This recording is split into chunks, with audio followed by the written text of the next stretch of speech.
Before we explore Aboriginal education in the present, it is crucial to acknowledge Aboriginal education in the past.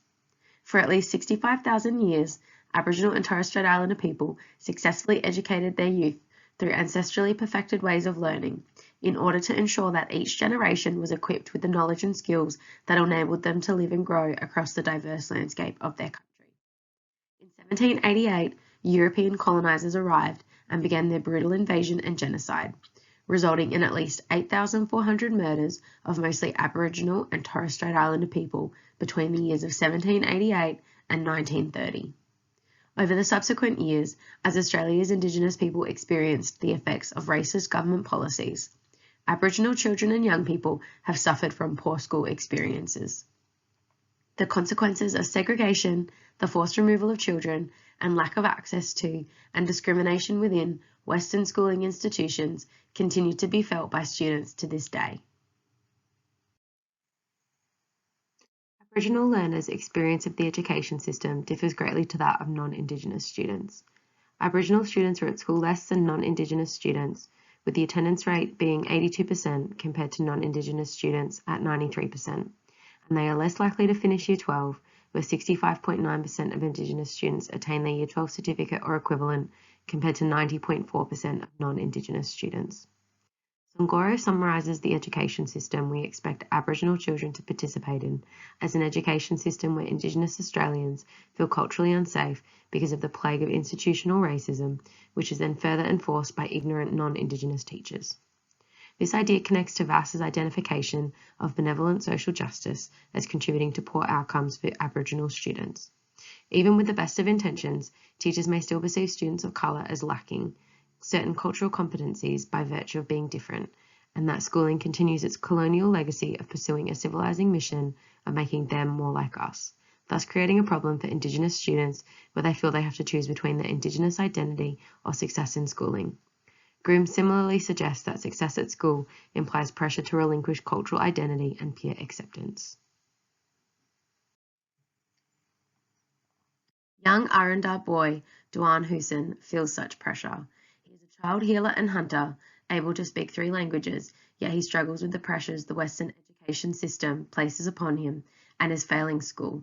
His failure is an example of Aboriginal children being seen as unsuccessful in a schooling system in which educational outcomes are measured against their degree of conformity to white standards. This can also be evidenced where the educational performance outcomes of Indigenous students are well below the performance outcomes of their non-Indigenous peers as measured by NAPLAN.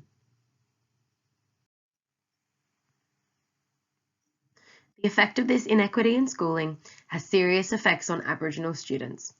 Students with high rates of non-attendance are more likely to leave school early and are less likely to undertake alternative education and training pathways. Research has also shown a strong positive relationship between truancy and crime, as well as between failure to complete high school and criminal activity. The Royal Commission found that non-participation in school was likely to result in young Aboriginal and Torres Strait Islanders being introduced to the juvenile justice system at an early age. Therefore, improving the educational opportunities of Indigenous children and adults was seen as one way of trying to reduce the high incarceration rate of Indigenous people. There are a wide variety of strategies and approaches being implemented by schools and the government to improve the educational experience and outcomes for Aboriginal students. These include, but are not limited to, school-based factors, such as the teaching approach and environment and the employing of Aboriginal community and education officers, improving parental engagement through an array of positively evaluated programs and through increasing Indigenous representation in schools by way of increasing the number of Aboriginal and Torres Strait Islander teachers and teaching Indigenous languages in classrooms. While many of the issues which form barriers to Aboriginal participation and achievement lie outside the direct control of schools, forming part of the wider socio-economic and historic disadvantage experienced by Aboriginal communities, there are many ways in which teachers and schools can improve the educational outcomes of Aboriginal students. This includes the presence of a strong and effective leadership, creating a positive school culture that encourages a positive sense of Indigenous student identity and one which values its Indigenous students and the culture they bring with them to school, and providing teachers with the skills and knowledge to effectively engage and develop relationships with Aboriginal families and communities. Bringing with them a wealth of knowledge and skills to a site, Aboriginal and Torres Strait Islander education officers and support staff are a highly valuable member of a school community. Being able to share their knowledge of country, kinship groups and languages, community dynamics and politics, and embodied knowledges acquired through lived experiences of being an Indigenous person, they are able to provide staff and students with ongoing support in and out of the classroom. There are a range of evaluated programs that have been demonstrated to improve Indigenous parental engagement. Parental engagement can involve the basic support children need, such as ensuring children have rested, eaten breakfast, and are at school on time each day, while it may involve parents taking an active role in the school or classroom, as well as supporting children with learning at home. This engagement needs to be viewed as a continuum and is unique to each family. Practices that have been shown to contribute to positive outcomes for Indigenous families participating in such engagement programs include creating a school environment that values and welcomes parents, and actively including parents and empowering them to support their children's learning. Increasing the number of Aboriginal and Torres Strait Islander teachers in Australian schools is essential to the development of student engagement and improving educational outcomes for both Indigenous and non-Indigenous students.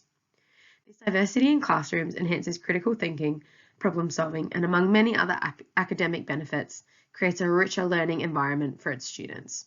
By increasing the representation of Indigenous teachers in schools, we are providing Indigenous students with opportunities to see the value of a continued education, an opportunity to build relationships with teachers who share their culture and values, as well as reaffirming their belonging in an often white-dominated space. Furthermore, to increasing the number of Indigenous teachers in schools, we need to be increasing the programs teaching Indigenous languages in schools. Since 2004, with the support of Aboriginal teachers, elders and communities, a growing number of schools in New South Wales and Victoria have been including local Aboriginal languages in their curriculum. The benefit of this learning is rich, as it provides students with opportunities to learn not only a second language, but about Aboriginal culture and understand Aboriginal connections to country and place. Improving the educational experience of Aboriginal students will require the government and communities to work as a team to address the institutional racism that has resulted in an inequitable schooling experience for Indigenous children and young people since colonisation. The enactment of proven parental engagement initiatives, along with the implementation of strategies to improve teacher education and to support schools to build safe and supportive learning communities, are valuable options the government and schools can draw on to improve Aboriginal experiences of education. Most importantly, though, we need to prioritise increasing the number of Indigenous teachers, as their representation in schools offers endless positives for Indigenous students and non-Indigenous students alike.